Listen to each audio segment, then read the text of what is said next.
Hi, this is Shane Davis. Welcome to my world and to my various creations. There came a time when I decided to retire from my architectural endeavors. The question which I asked myself was, in my professional life, have I left the world a better place, or at least the Cowichan Valley a better place? My decision must be based on the illustrations included here. First, I shall describe my early life. It seems to me that I was always very short in stature. This short stature shaped my life considerably. However, I did skip grade 5 at school. Once graduated from high school, my job was to work for my father's sash and door factory. This was not me at all. I was unhappy. It was then when I took a 3-day-long aptitude test. My maths and abstract reasoning was very high, considering I was only 17. As seen by the results, at my age I was in the high 90s%. The tests showed that I should go to university and become an architect or a mathematician or etc., etc., etc. After shuddering in my boots, I told my father that I had decided to go to university and become an architect. He said, "Shane, if you go to university and become an architect, you will be out of my graces forever." I said to my father, "Dad, I am going to university to become an architect." From that point on, I knew my life had changed forever. So off to Vancouver I went to the Vancouver Vocational Institute to learn drafting. I rode my bicycle from White Cliff every weekday. A memorable ride was because on my way home across the Lionsgate Bridge on my bicycle, I saw the new Second Narrows Bridge collapse. A memorable sight. However, I registered at UBC and worked long hours to obtain my degree in architecture in 1968. My graduation thesis was multiple housing for the local North Vancouver Indigenous people.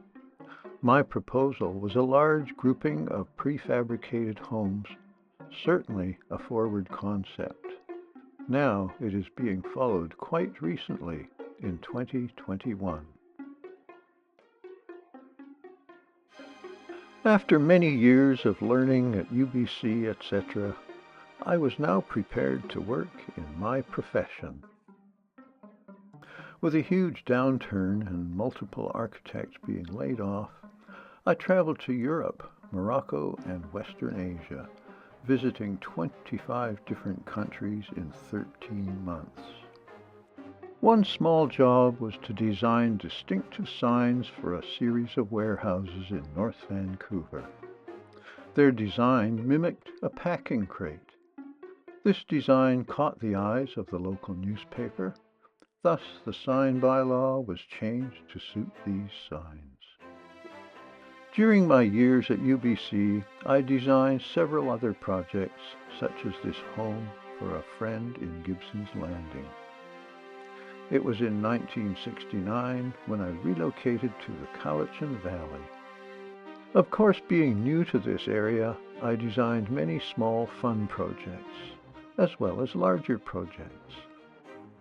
Such a variety of projects widened my experiences and my appeal to larger clients, plus areas of endeavor. Areas including a map design and layout, to shopping centers, a theater, office buildings, seniors' homes, warehouses, etc., Nearly every commission differed, which kept up my interest and stimulated my creativity. Of course, nearly every project has at least one unique story to tell, one challenge to meet, and one feature of which to be proud. Because of my interest in exotic cars, I was asked to design a showcase for the John Lennon 1964 Rolls-Royce Phantom 5. It was covered by psychedelic patterns. It was eventually displayed at the Eaton Centre in Victoria and also in the Victoria Museum. I was privileged to ride in it. As a contrast to the psychedelic colored exterior patterns, the interior was done in black. What an amazing sensation! How appropriate for such an amazing person. Approaching Duncan from the south, we crossed the Cowichan River. The sign says, "Welcome to Duncan, City of Totems." A recent description says, in its most specific sense, totem refers to an emblematic depiction of an animal or plant that gives a family or clan its name, and that often serves as a reminder of its ancestry. The term is also used broadly for any person or thing having particular emblematic or symbolic importance. Today in downtown Duncan, it is a great pleasure to stroll through the streets and closely examine the carvings on display. The history of totems in Duncan is nothing short of amazing.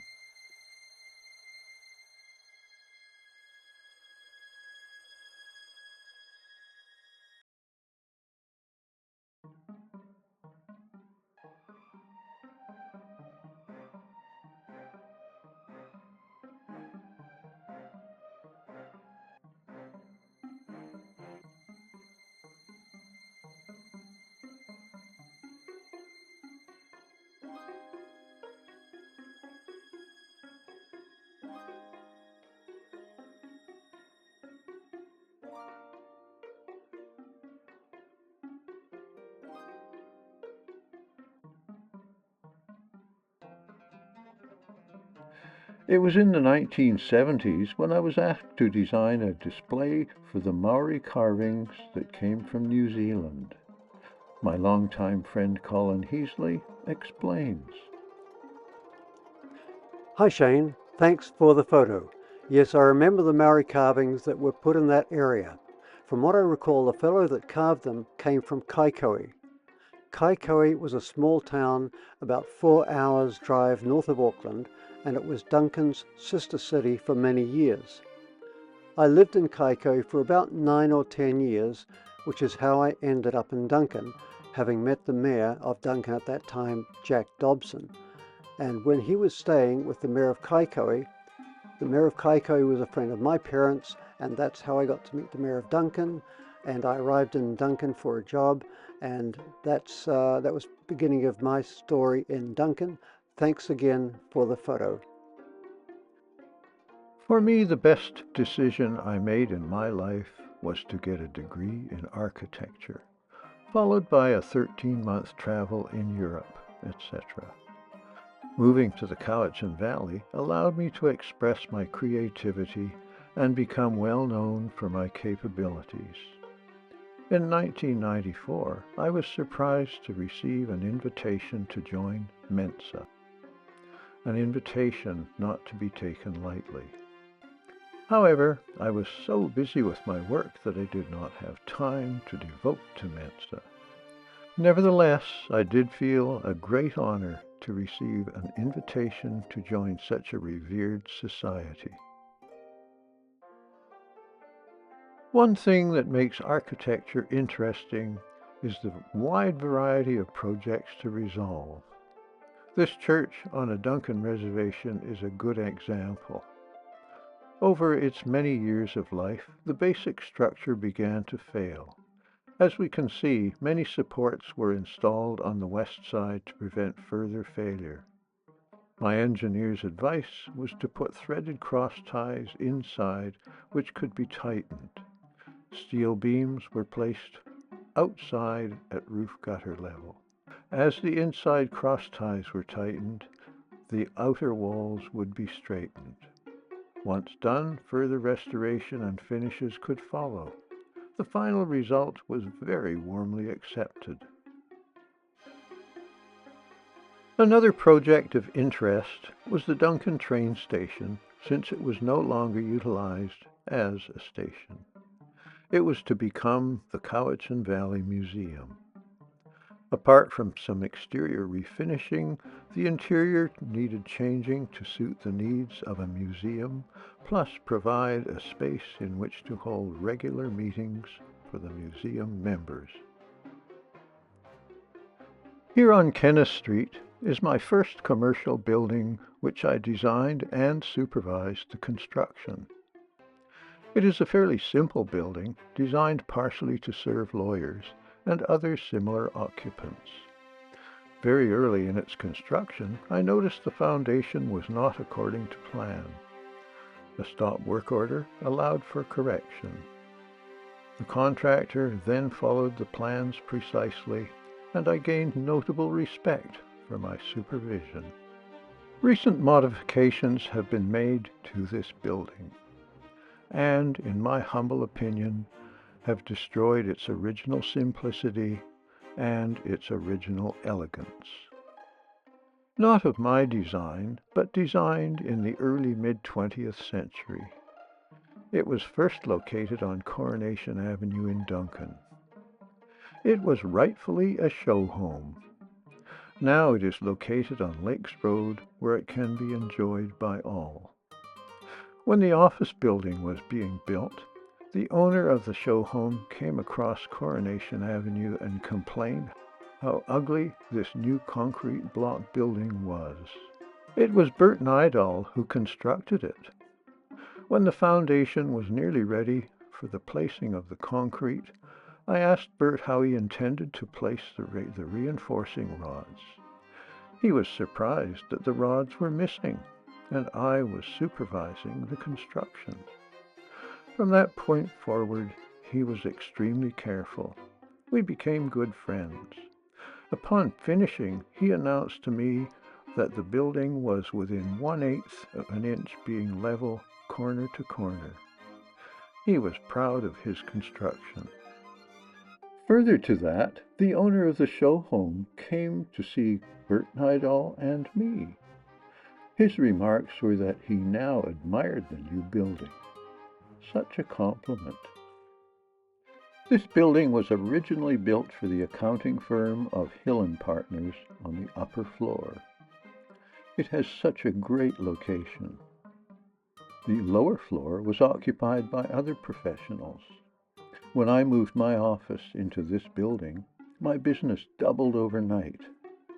I remained here until I retired. Both the show house and this office building have been modified to suit the changing times. Both have aged, and both are still visually attractive. The world is unfolding as it should. Across Coronation Avenue from Hill & Partners is this single-story, modest office building. Ron Bradshaw asked me to design it to look simple and modest. The only change was Mr. Bradshaw preferred his color scheme. Not too far away on Festubert Street, I designed the Royal Cleaning Center. Here is my preliminary sketch. Through the years, it has been modified substantially. In my opinion, the appearance of this building has lost its simplicity and its quiet elegance.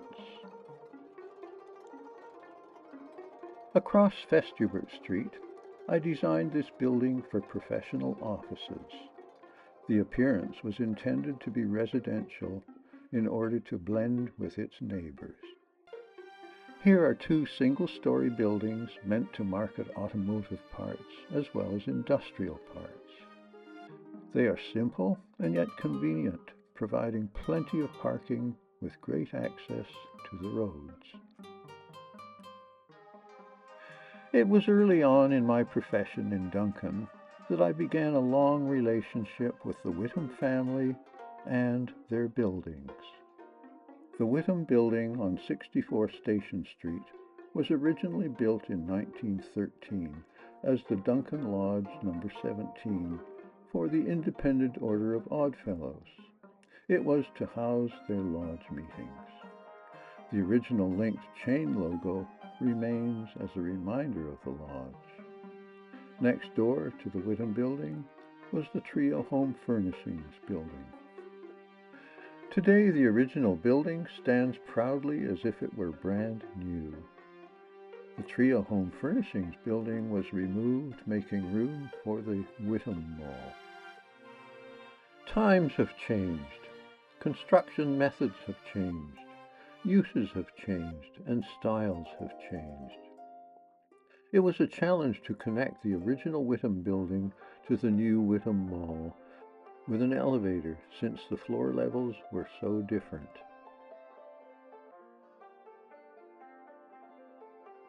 Within the Whittam Mall is an elegant walkway connecting the various shops and businesses. The walkway also connects Station Street to the parking lot on the south. Also along the walkway is a stairway to the upper floors and the elevator. Access to the Whittam Mall is both from the south and the north. Here are two small multi-purpose concrete block buildings on Canada Avenue. Heritage Mall originally was a single story, but a second floor was added to the rear, where parking was available. Imagine that was designed as a clothing store with separate office space above. The Cowichan Professional Building was a fairly large three-story building.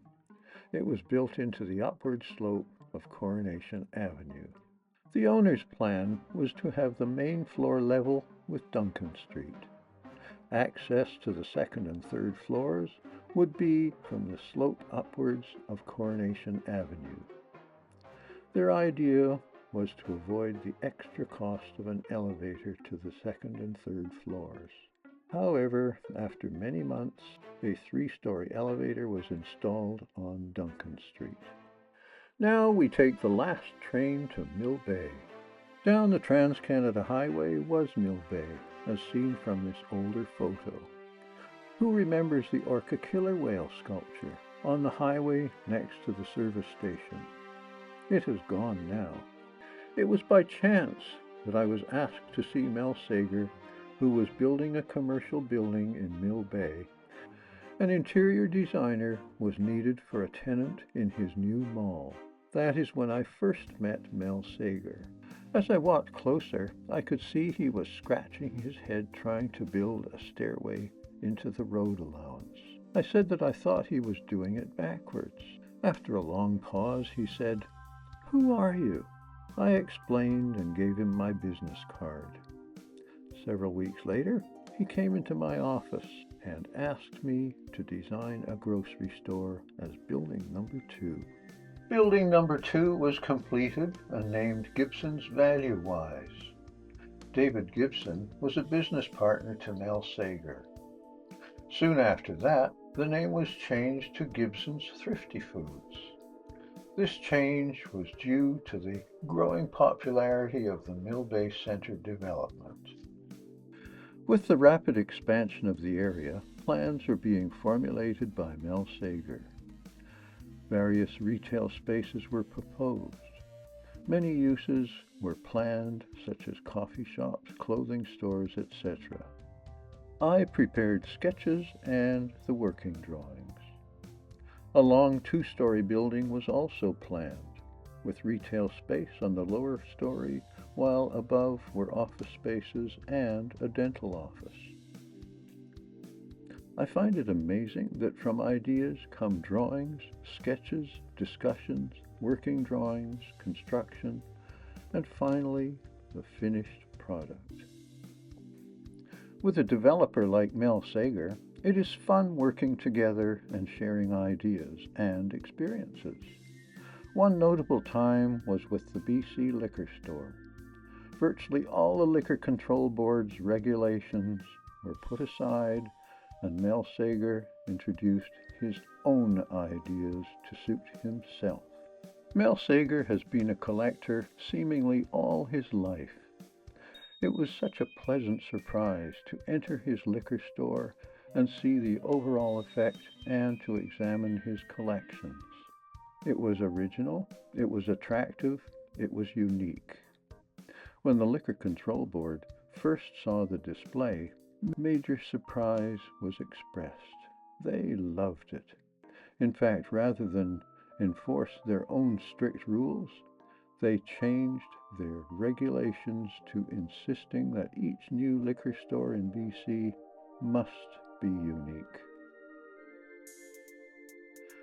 Building number 3 was 2 stories, and it had a very attractive facade. During the holiday season, it took on a surprisingly inviting appearance. Inside was an elevator plus a rather elegant stairway. Decorations could be changed to suit. This is certainly quite original for a commercial building. It is rather unusual for a shopping center to have a public library. This library was conceived with a working bell tower. The bells came from a church just north of Duncan. Here in Mill Bay, they rang out loud and clear. However, they were eventually silenced because their sound interfered with the expected quiet within. Having outgrown the original Thrifty Foods building number 2, a new, much larger building was planned, designed, and built. It became building number 4.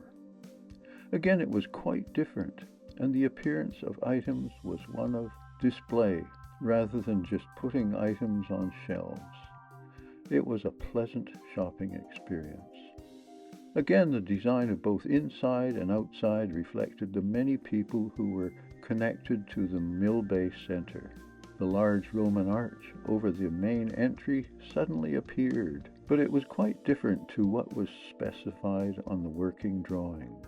Maybe not to my taste, but it was approved by the development team. Now the original grocery store, building number 2, was adapted to become a medical center which included PharmaSave, plus Life Labs and X-ray ultrasound. Further changes and improvements occurred. When building number 1 was built, there was virtually no thought or expectation that the back or the south side would ever be exposed to future development. But with Thrifty Foods location, upgrading of building number 1 was desirable. Because of the variety of tenants in building number 1, various facades were considered, proposed, and adopted.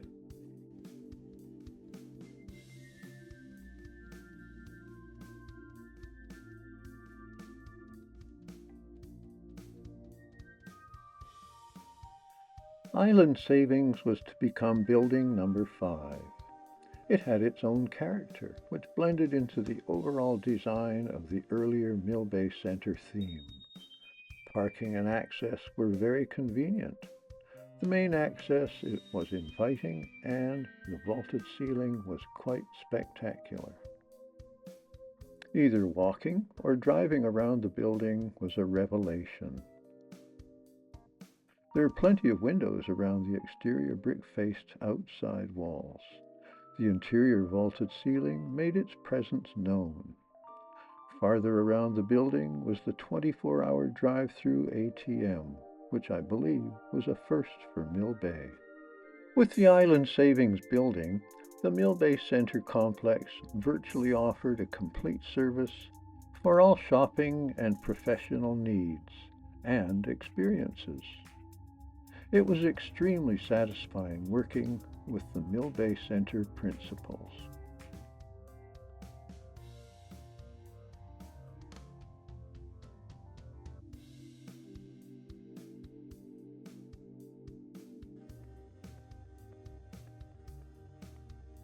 To the south of Mill Bay Center lies another site on which more retail buildings were constructed. Independent to Mel Sager, the design reflected the Mel Sager's buildings, lending a unified appearance to the complete Mill Bay Center. Perhaps I designed more houses than any other type of buildings. Here are two of my designs in which the owners had very strong ideas as to their desires. First is the Davis House, located on an old farm site shown in my sketch. The barn was ready to be dismantled, as was the elegant tree removed. Many years following its construction, the home has worn well and is still in the care of its first owner. The colors have changed, the landscaping has matured, and a swimming pool has been added. The overall appearance is unique and satisfying. The exterior blends well with its surroundings. The interior is elegant and functional. And in the many decades of living here, very little has changed. From the interior, the views overlook past farmland, Cowichan Lake, and distant mountains. For me, they are very satisfying. The interior lends itself to optimum furniture arrangements, plus many locations for treasured paintings and other special collectibles. Upstairs is the master bedroom plus a den. Downstairs is the billiards room and a clay potting room. On the left are 2 bedrooms plus a bathroom. On the right is the living room. The outside view is one of form following function in a timeless fashion. Back to reality, we now visit special home number 2. It is not too often that my clients had such strong ideas as to the overall design and particular historical style. But Alex and Dorothy were still and still are deeply fascinated by the De Stijl influences of Piet Mondrian and Gerrit Rietveld. I must admit that I was and still am influenced the same way. The house we designed together is a great example of this influence. Over 50 years later, both Alex and Dot are still smitten by the personality of their home. Both color and geometric patterns are evident. This home is three-dimensional, thus it reveals its form, plus it creates shadows and three-dimensional views, which change with lighting and location of the viewer. It shapes the views from looking outside at nature, plus looking from outside into the triple appearances. Also, views are constantly changing as the days and months pass by. Another exciting house to design? Well, maybe. One day a couple came into my office wanting something which would be nothing like the ordinary. How exciting! However, the only feature which differed from the usual was a waist-high brick fascia on the house front. Now to change from houses to warehouses. Actually, while at university, I worked in construction building warehouses as a summer job. After my drafting course at VVI, I could design warehouses during the months of studying architecture and help build them in the summer, thus paying for my fees during the UBC years. One very competent contractor who built warehouses for himself and others was Eric Melgard. We collaborated for many years on designing and building warehouses, houses, complete subdivisions, and apartment buildings, etc. It was just north of Duncan where he began his own warehouse complex. Then it was in the industrial park south of Duncan where we created another grouping of warehouses. These buildings were built on level ground, which made for easier access and better loading, etc. Several buildings were not just for storage, but were separate full-time businesses. Plus, most of these buildings were two-story. This allowed for multi-use buildings. Not only was Eric Melgard clever, he was also enterprising. Probably his most dynamic project in the Cowichan Valley is the River's Edge gated community along with the Riverstone apartment building. Many other developers had tried to develop this group of separate lots, all with different site descriptions. Undaunted, Eric Melgard slowly acquired each lot, applied for rezoning, and gradually consolidated them into one site. That site was to become appropriate for individual housing, plus an apartment building. The individual housing was to be in the gated community.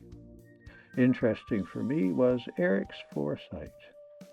He asked me to design the individual lot layout, design and specify all the basic services, and eventually design a good portion of the individual houses.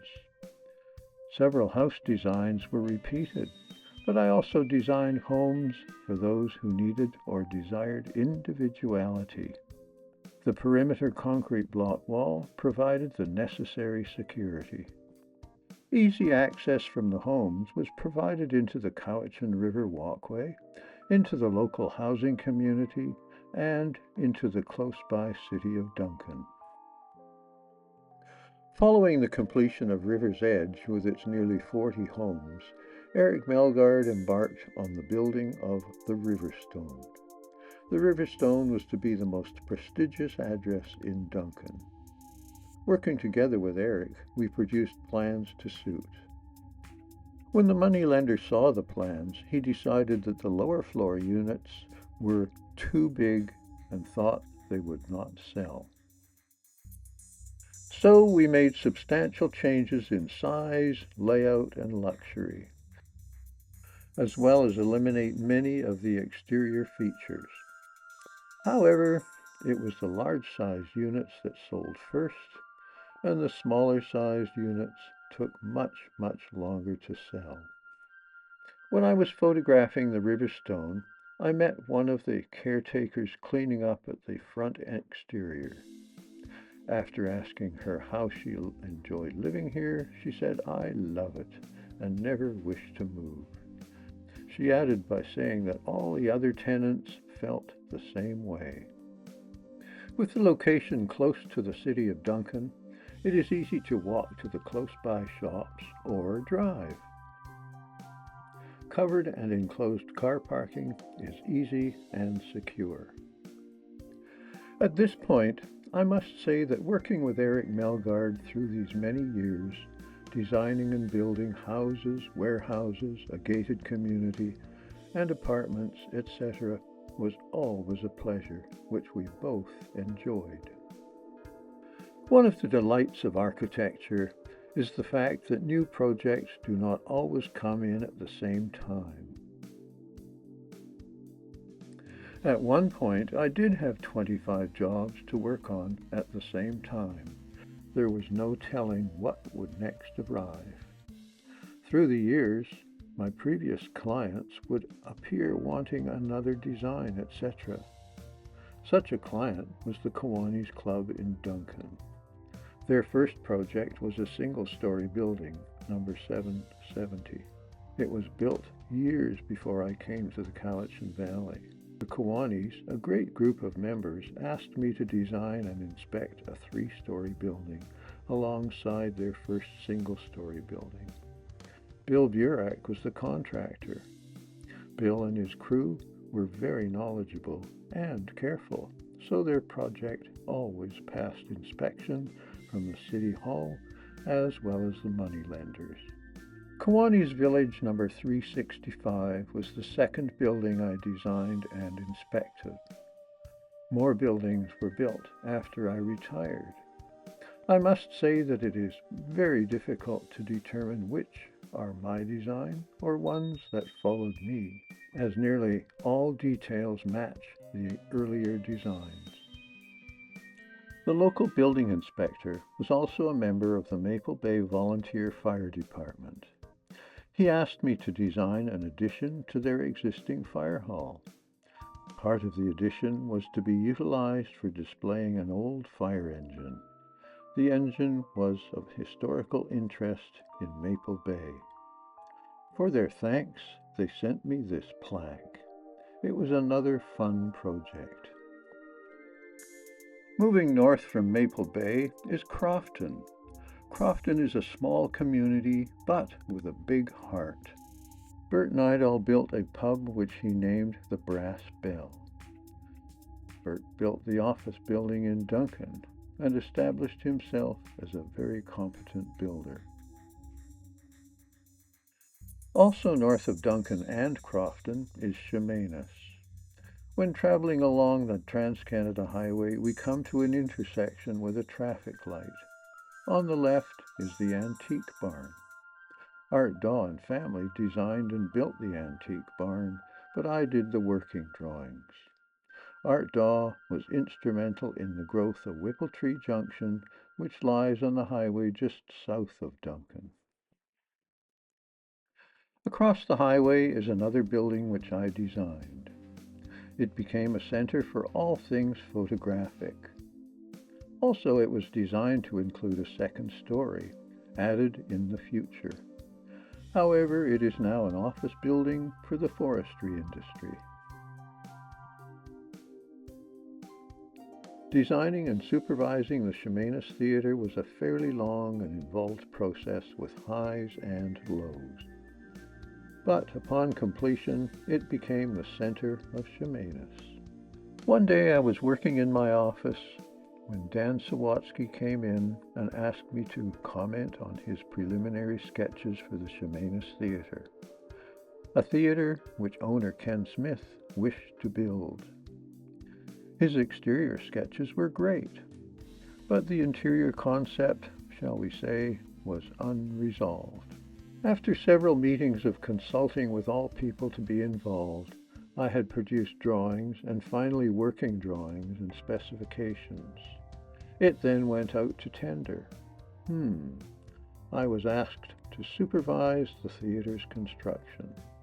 By November 26, 1992, no local contractors could be found, so an unknown concrete contractor was hired to place the concrete in the stepped seating areas. As we can see by these photos, the concrete was placed and tamped from the top down to the bottom. Once the forms were removed, multiple cavitation was evident. Repairs were definitely required. Despite the winter weather, various holdups were encountered and overcome. The dome was eventually installed in late March. Interior details were also installed, and the overall appearance finally was becoming the reality of a theater.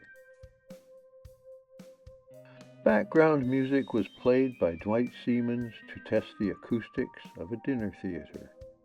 Dwight Siemens continued to perform here for many years. All the background features were checked and adjusted as necessary. Opening day approaches, and suddenly all the hard work was on display. Owner Ken Smith was extremely proud of his creation. Ribbon-cutting ceremonies were a great success as the dinner theater was launched. It is now over 30 years of history that the Chemainus Theatre has provided entertainment for enthusiastic audiences. To say the least, it has been a huge success, and the theatre is the center point of Chemainus. One thing I enjoy doing is to walk around a building in which I was involved with creating. The views from the outside show a coordinated whole. Even large spaces on the walls foresaw areas for murals. Murals are a prized asset in Chemainus. Although color schemes have been proposed, the dinner theater remains its own self despite any surface changes. Adjacent to the dinner theater is this mall. Not only are there shops, but it also provides direct access from Willow Street to the theater. Another longtime client of mine was Whittam, both office buildings and retail spaces. This building is mostly retail space, plus a branch office here in Chemainus. It is on Willow Street. The Pacific Shores Inn was designed by Dan Sawatsky, but he asked me to do the working drawings. As is usual for Dan, the inn is elegant and charming. What is unusual is that the figure on the roof with a telescope. Not too long after the inn was opened, a close-by neighbor complained that the figure on the roof was always looking into her house and spying on her. It is amazing to me how imagination can affect certain people. Another unusual item is this tiny hotel called Little Inn on Willow. It was only one room. Such is the sense of creation of Dan Sawatsky. It is no wonder that we became good friends and worked well together. This is Dan's own house. Again, he did the design, and I did the working drawings. He was pleased, as was I. At the same time, Dan painted a picture of my 1915 Ford Model T Speedster. He did one painting with the car standing still. Then he did another one with the car in motion and with me at the wheel. I prefer the painting with the car in motion. Once retired, I have time to think of individuals with whom I worked closely in the Cowichan Valley. Bert Nydall was competent and friendly. Eric Melgard was also competent as well as multi-talented no matter what the project. Mel Sager also had elaborate ideas and saw them through to completion. Frank Krause was a perfectionist right down to the last millimeter. Keith Talbot could build a perfect home or commercial building. Dan Sawatsky had an unbelievable imagination and 100% competence. With the ongoing projects at the Mill Bay Center, it was fascinating how these talented men could develop such an attractive and inviting entity. All these gentlemen lived and breathed creativity and amazing ability. It was a pleasure to work with all of them. Through my many years, one of my passions has been to create other items apart from architecture. When very young, I painted Function Follows Form. It was an inversion of traditional attitudes. I also created the Hand of Man, which actually invited the onlooker to create his own ideas alongside mine. Influenced by grunge art, Painter's Diary almost created itself. Grunge art was art without any rules. Invasion followed that notion. Artist Mondrian influenced this 3D side table. Applying the three-dimensional influence, unusual forms, shapes, and colors prompted names like Piet Mondrian Plus.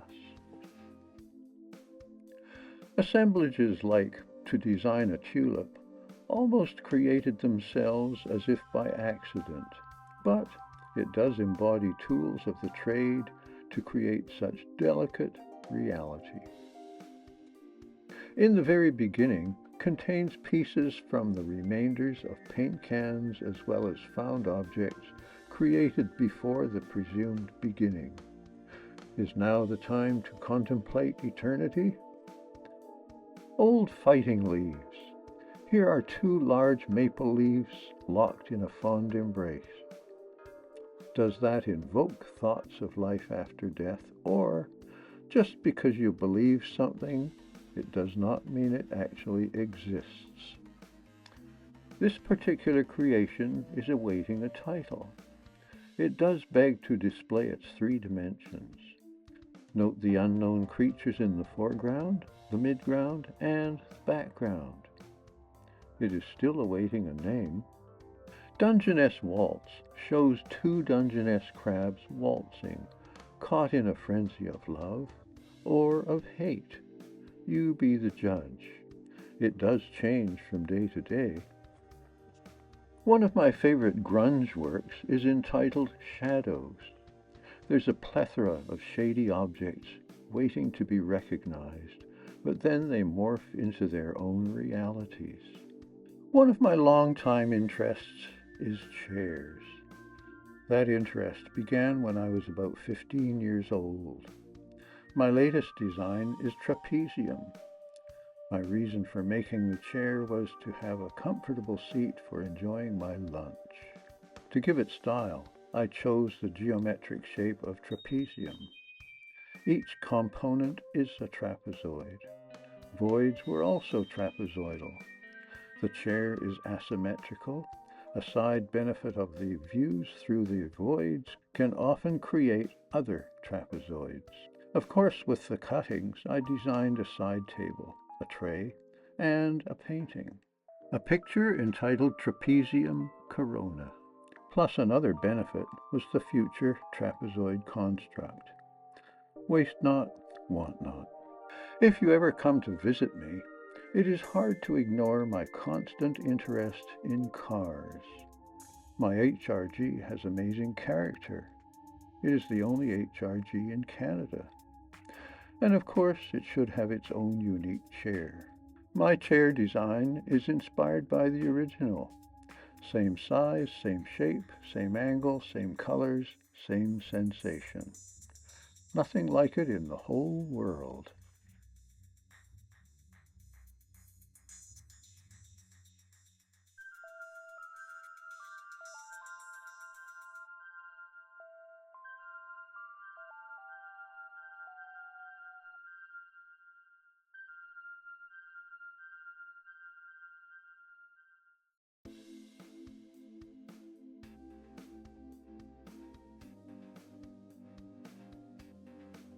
From examining all these buildings and creations, it must be understood that in the time frame of 30+ years, my total is far more than illustrated here. Therefore, to answer my own question I posed at the introduction as to whether I leave the Cowichan Valley a better place, the answer is now up to you.